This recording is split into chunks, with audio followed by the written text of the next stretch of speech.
2-2. Garcia climbs the ladder on a fastball, sends a fly ball to left center. It will be caught. Michael Brantley, fountain of youth, into the gap in left center to take away a run.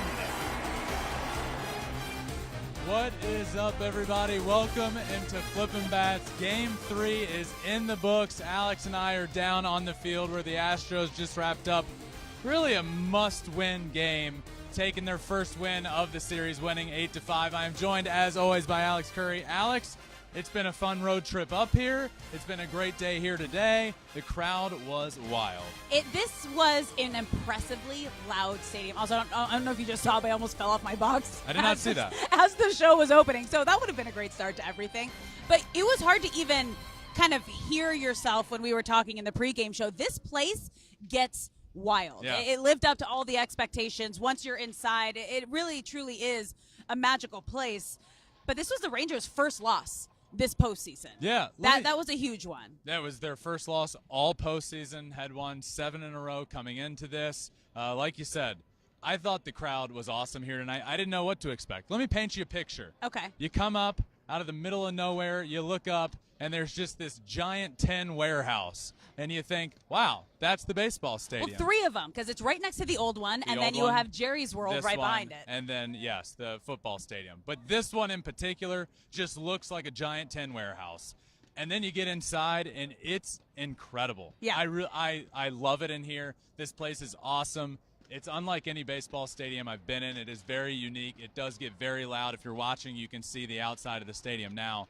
But it really is. It's just so fun in here. It's very unique. I had a great time here, and the crowd really was loud from our pregame show. It was really difficult to hear, and I thought they did a great job tonight, even though the Astros got a lead early. But the thing is, they were just as loud when they were cheering for the Rangers as they were booing the Astros. And as we know, the Astros are incredible on the road, and they are still alive. This was a must-win for them. How'd they get it done here tonight? Alex, the Astros aren't dead yet. That's the takeaway from tonight. The Rangers lost a chance to essentially eliminate the Astros tonight. It wouldn't have been over, but it kind of would have been over if you go down 3-0. So the Rangers lose that big time. We talked about it pregame. They had a huge chance to really put the Astros away. Historically, if they lose this one, only one team ever has come back from 3-0. They weren't able to do that. The Astros win the first game on the road, and now they have all the momentum. Alex, and 7-game series, any series really, is about grabbing the momentum and running with it. And the Rangers had all the momentum throughout the entire course of the playoffs to this point. Nobody was able to beat them. Not once. Not the Rays, not the Orioles, not the Astros to this point. So now the Astros take the momentum back in this series. And now they're on the road, where this is where they thrive. The Astros are so much better on the road. And it doesn't really make sense to anybody. I did catch up with Jeremy Pena, which we'll show that in a little while, but asked him, like, why are the Astros better on the road? But they just are. They've won 6 in a row in this building here. They're 7-1 on the year in this building. 12 in a row in the postseason when scoring first on the road in the post and regular season combined. 12 in a row. So when this team gets on the road, whatever the reason may be, whether they embrace the villain role, whether they just love hitting first and scoring first and getting on the board first, I don't know what it is. But they are so much better. They were a below 500 team at home this year, but you get them on the road, they have the best run differential and the best record in all of Major League Baseball on the road. But tonight, Alex, their bats woke up. Everybody. There was only one player in this entire series for the Astros that it seemed like was here from Game 1. And that's Yordan Alvarez. Well, not Game 1 because he struck out 3 times. But Game 2, we know what he did. 2 homers. But all of them woke up today. From the very beginning of the game, Jose Altuve homered early. But not just homered early. He had 1 homer. Ended up being he had 1 homer in the game, but he was 5 feet away combined from having 3 homers. The guy was flying out to the warning track every single at bat. He hit a ball hard late in the game. Jose Altuve has arrived. Speaking of the Astros being the villain, Jose Altuve loves being the villain. And let me just put this out as a message to Rangers fans. Stop booing Jose Altuve. Just stop doing it. We've seen it all across baseball since 2019 when everything came out about the Astros. Everyone hates on Jose Altuve. You go to Yankee Stadium, the Astros don't even have to be playing in a game, Alex, and Yankees fans are screaming, fuck Altuve. Okay? Cut it out. It doesn't work. It doesn't matter to him. He has embraced that role. Nobody has more hits since 2015 in the postseason in New York than Jose Altuve. Cheer him on. Just don't boo him. It doesn't work. And the rest of the Astros offense has woken up as well. Second all-time after tonight in home runs in the postseason. Yep. How cool is that? 25 home runs. He's now second all-time in postseason history in home runs with 25. Congratulations to Jose Altuve. I love me some Jose Altuve. Alex was just talking to him a couple minutes ago down here. One of the nicest dudes in baseball, one of the best players in baseball. And come postseason time on the road, he might be the best player in all of Major League Baseball. Next up is their depth, Alex. The depth of the Astros compared to the depth of the Rangers. That's what we saw here tonight. That's what I talked about early in the season. Christian Javier going on Game 3 for the Houston Astros. He's tied for second most all-time for pitchers with postseason starts of 5 or more innings and 0 earned runs. Tied for second all-time. We saw that here tonight. He dominated, and then the question became, what are the Rangers going to do? Do you go to another starter? Do you go to Max Scherzer, where there are so many question marks with Max Scherzer? What's going to be the key for the Rangers? It has to be Max Scherzer going deep into a ball game. He wasn't able to do that tonight. He didn't look great. Then comes the bullpen. If you can get into the Rangers bullpen early, then that's where they really struggle. They have to shorten the game because their depth isn't great. And how did they win Game 1 and 2? Well, in a 7-game series, depth doesn't show itself in Games 1 and 2. It shows itself in Game 3 and 4, where you have to find a starter to get you some outs. Was it going to be Max Scherzer? Well, we didn't know. But tonight that proved that that wasn't the case. So who are they going to throw in Game 4? We don't know that yet. Is it going to be Dunning? Is it going to be Andrew Heaney? Well, I got news for you, Rangers fans. Neither of them are great options against the Astros. All the stars rake against the Texas Rangers and Andrew Heaney and Dane Dunning. Rake against them. So time will tell who that starter is going to be, but the depth really showed itself tonight for the Houston Astros. Next up being the confidence of the locker room, Alex. I talked to many players in the Houston Astros locker room before the game. I talked to my brother last night at dinner. It's not even like an overly confident thing or like a we can still do it. It became, oh yeah, I believe we're going to win this series. And there was just no doubt about it. So you get this team on the road where I mentioned they're the best team in baseball, and yeah, they might be down 0-2, and you don't want to be down 0-2. You never do. But there's not a single doubt in these guys' mind that they're able to win this series. They are so confident in themselves, and that showed itself tonight as well. They've been here before, Alex. They have never been in this situation that they were before tonight, where they were down 0-2, but now you win this game, and it's 1-2. They've been here before, and they've come back to win. This game was huge for the Houston Astros, and as I've said all postseason long and all regular season long, my friends, the Houston Astros are inevitable, and they showed that here tonight. Well, you could really see the confidence, not only from the players before the game, but as you mentioned, just talking to everybody, hearing their quotes. They said they were taking it one game at a time, one pitch at a time, one hit at a time. Yep. And you even talked about it with Jeremy Pena after the game. Yeah, so I was able to catch up with him. Love me some Jeremy Pena as well, and was able to talk to him about being down 0-2, why they're so good on the road, and how confident that team is in the locker room. Let's check that out. All right, here with Jeremy Pena after a big win tonight. Down 0-2 in the series, coming here. What was the vibe in the clubhouse? How important was this win for the team? It was a huge game for us. It was must win. We came here with, the hunger to win the game, and glad we got it done.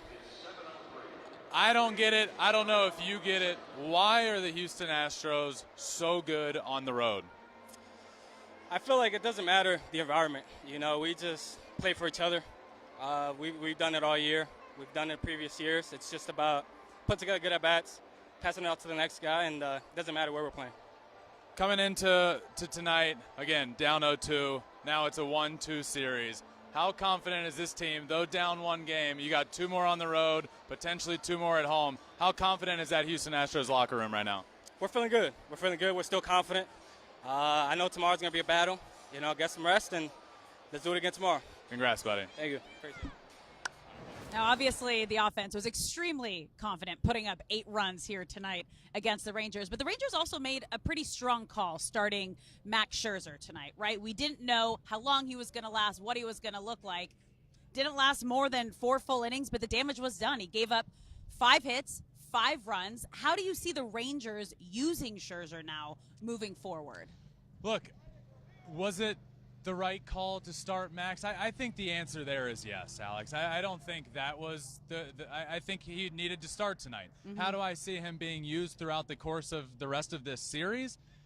If I'm the Rangers, look, you guys might not agree with me. I don't know. But I really don't feel bad about what I saw out of Max Scherzer tonight if I'm Rangers fans. He's healthy.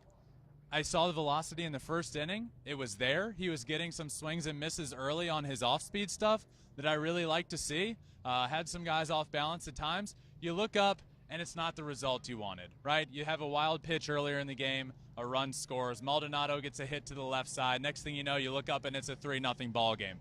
But his pitch count got up there. He was pretty good. And I thought he did enough to show me that if you need to turn back to him late in the postseason, let's say this gets to a Game 7. I do think you give the ball back to Max Scherzer in a Game 7. I really do. Not the outcome you wanted tonight, but he's healthy, threw a lot of pitches, and his stuff was really good out there, I thought, as well. But look, Alex, this is the same injury that Justin had to battle back from. And it wasn't an easy battle. It took over a month to come back. Then he went on some minor league rehab assignments. Then he comes back. Then he wasn't great for a while in the big leagues. It took him a bit of time. The injury just kept nagging, didn't go away for a bit, and then it just took that time to come back. And his stuff wasn't sharp. So I really don't think it's fair to expect Max Scherzer to come out in this game and be 100% and the Hall of Fame pitcher we know he is. But they don't have a better option, which is why they need him to come back in this series at some point. If the Texas Rangers are going to go back, if this series gets back to Houston, they're going to need Max Scherzer at some point. And I don't hate what I saw tonight, but he's not going to be the best of his capability, but it doesn't matter. A Max Scherzer at 85, 90% is still better than most pitchers in the league at 100%, and you'll take your chances with that guy on the mound. And honestly, probably best case scenario for him to go out there, and he needed to get a game in, right? He needed to get that game experience. And when you're up by 2 games in a series, this is kind of that game that you can take that chance and see what happens. So when you need him in a game 5 or a 6 or a 7, in a tight pinch, he has at least a little bit of that game experience. That's why we said, Alex, when we were standing down on the field in Houston, why is this game so important for the Rangers? Well, you need to go up 2-0 because you have Max Scherzer going in Game 3, and you don't know what that means. Nobody did. Max didn't know how he would throw. He talked about it after the game, or after his sim game. He said, I threw 68 pitches. I don't know what that means for how many pitches I'm going to be able to throw in the game. They had just clinched the ALCS, so he admittedly was hungover when he threw the bullpen. It was like, I was hungover. It felt good. I think we'll see going forward. So we weren't supposed to expect him to be 100% tonight, but what this start needed, it gave them the ability to go back to him late in the series. He threw 63 pitches tonight, right around what he was doing in a sim game. If you can get that from him later in a series and maybe a little bit sharper than he was tonight, I think you got to do it. And there was also some other great moments for the Rangers here tonight. I mean, Yordan Alvarez hit a ball 416 feet. In 22 out of the 30 ballparks, that would have been out. But Tavares made an incredible catch here tonight. How hard is it to rob a home run like that? I'm glad you asked. I spent a minute of my career doing outfield drills where you got to run up against the wall and try and climb it and catch the ball over the fence. Let me explain it for just a second. It ain't easy, and it ain't just running back to the wall and jumping as high as you can and catching the ball. One, you're not taking your eyes off the ball, right? You're looking. So you know before the game, if you're at a new stadium, he's not. This is their home stadium. Yeah. You know how many full strides it takes before you get to the wall. And not just get to where you can touch the wall. You know how many strides it takes for where you need to jump so that you don't run into the wall. That's what typically happens when you go to rob a home run. You run right back to the fence, you go to jump, and you jump straight into the wall. Your shoulder hits the wall, you don't get the height you need to. Tonight, this was a perfectly timed and perfectly executed home run robbery by Leody Taveras. I loved it. It is extremely difficult to do. But look, let's look out there, Alex. Yeah. It's right behind us. That ain't a short wall. Oh, no. I mean, everything's tall to me, but that's a good point. Yep. That's a good point. You're just like a little, just looking up at the world. Yeah. And that fence Thank we're you. all looking up Here, at. let's remember. There you go. She's on a box. There you go, guys. And she's back up. But no, and one thing I need to say, StatCast confuses me sometimes. Yeah. It said 416 feet and he robbed the homer. And that says It says 407, and that's exactly where he robbed it. So I don't know. Maybe something's a little off there. But I don't want to take away from this catch. Yeah. This was incredible. It is not easy to do. I've spent much of my outfield career practicing this, jumping into the wall, learning how to do it, and he executed that perfectly. One of the best plays that we have seen of the postseason. It's just a little underappreciated because it's kept a 7-2 ball game from going to an 8-2 ball game. But I did do it once in my career, Alex. Okay. It was probably the best catch of my career. Okay, so then question. What was better? Hitting a home run or robbing a home run like that? I'm going to say a homer. Because catch it helps the stats. The best thing I've ever done, robbing a homer is fun. Hitting a homer off of your brother is even more fun. That's what I'll say. Anytime you can just slide that into conversation, you will. Yeah, in case you guys haven't heard. 1-for-1 with a homer off my brother. So. Yep. All right, player of the game. Who you got? Player of the game for me tonight, Alex. I know you look at the box score and it might not be the most impressive numbers. Yeah. But I'm going to go with Jose Altuve for what I saw here tonight. And by the way, he did hit a homer. It's not like he had a bad game. But he hit a homer. Every single ball that he hit tonight was crushed. The homer, the 2 outs to the outfield. We hadn't even hardly signed off from our pregame show, Alex. We turn around and Jose Altuve is hitting a ball right over there about a foot in front of the wall that ends up getting caught. 2 at-bats later, after the home run, hits another ball right to the wall in center field.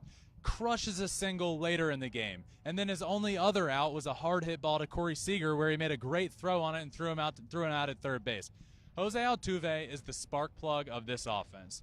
Yordan Alvarez is the best hitter in baseball, but the Houston Astros go as Jose Altuve goes. Yordan Alvarez has been great. He's been the best hitter in the postseason, but the Astros were 0-2 coming into this series. They go as Altuve goes, and tonight he went. He's been dominant in this, he was dominant in this game. Jose Altuve has more multi-hit games in the postseason since 2017 than 25 teams have postseason games played since 2017. Yeah. As the Astros go, Jose Altuve goes, and vice versa. He's my player of the game, and if he's hot, I mentioned everything tonight, Alex. Yeah. The momentum, them playing on the road. Jose Altuve's hot. If he's hot, the Astros don't lose. And also, he's been here before. He's one of 3 players that was on both of those World Series winning teams. He knows how to kind of have that composure of not being afraid to come back in a series. Yep. So he is the leader and the heart and soul of that clubhouse. But let's now move to the NLCS because the Phillies are up 2 games over the D-backs, a dominating 10-0 win last night. What has been your biggest takeaway from that series so far? My biggest takeaway is that it's an absolute bloodbath right now. The Phillies are dominating that series, and yes, the D-backs haven't played great baseball, but it's, to me, about the Philadelphia Phillies and how right now they look like by far the best team remaining in the postseason. And their offense is unstoppable. 1 through 9. You have Alec Boehm playing great. You have Nick Castellanos playing fantastic. You have Bryce Harper doing Bryce Harper things. There's no better big game player than Bryce Harper right now. Kyle Schwarber, 3 homers in the first 2 games of that series. Schwarbombs. Schwarber's hot. Schwarber is hot. And there's really, I feel like when he gets hot, he can be he can be the best hitter on the planet, but he is so streaky. Super hot, super cold. Right now it's all about the Phillies offense. They scored 10 runs last night in their victory over the Diamondbacks in that 10-0 final. They lead the series 2-0. My big takeaway is this is a bloodbath, and it's nothing that right now there's nothing the D-backs can do. They're going back home with their best 2 pitchers getting rocked in Philly. They have a serious lack of depth. I wouldn't be surprised if this series goes more than I wouldn't be surprised if this ends in a sweep. So, okay, you're feeling a sweep. I mean, Game 3, we have Ranger Suarez and Brandon Pfaadt going head-to-head. What are you expecting from that? Ranger Suarez has been great. Yeah. I mean, coming into the postseason, I said many times, look, the Phillies' offense is incredible, and it's even better than it was last year. But what can you get from the pitching? Zach Wheeler has been great, but Aaron Nola, not good this year. Ranger Suarez out for a lot of the year, came back and wasn't great. But if you can get what they gave you in the postseason last year, this team is far and away better than that team that won the NL pennant last year. Truly, I believe that. That offense, let's not forget, Trey Turner wasn't on the team last year. Nick Castellanos was cold as ice in the playoffs last year. This year, it's the complete opposite. The first player in postseason history to have back-to-back games with multiple home runs. First time that's ever been done. This postseason, Castellanos did that. He's been raking. This team is completely different. They're pitching now. Man, the Phillies are a problem. And I don't see the Diamondbacks stopping them. And Nick also has this kind of like vibe, icy fire attitude going right now. He's got a whole persona around him. It's feeling like we're going to be dancing on our own back in Philly again for the World Series. You know who has a vibe around them right now? It's the Philly crowd. Yeah, they do. And I will say we experienced it last year to a degree.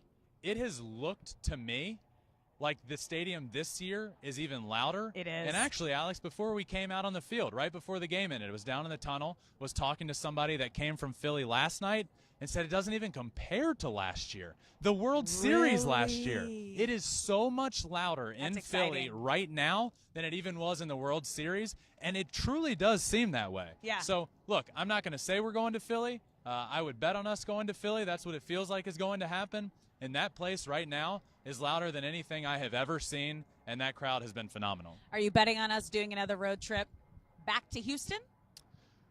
I think tonight was vital. I think the Houston Astros can win this series. I really do. I would bet on us going back to Houston. I think the Astros can absolutely win this series now. All they needed to do, not all they needed to do, there's still a lot of work to be done, and you'd rather be in the Rangers dugout right now, right? You have a one-game lead. But if you're the Houston Astros, you feel fine about this. And I was talking to a lot of the players before the game today, and a lot of them were just saying, we just gotta get started early here, get the momentum, and then we feel really good about things. That's exactly what they did. They scored in the second inning. They never looked back. They led from the second inning on. I absolutely believe the Houston Astros can win this series. And if you for 1 second think this is over because the Rangers have 2 more home games, well, guess what? We're doing this show from Minute Maid North right now.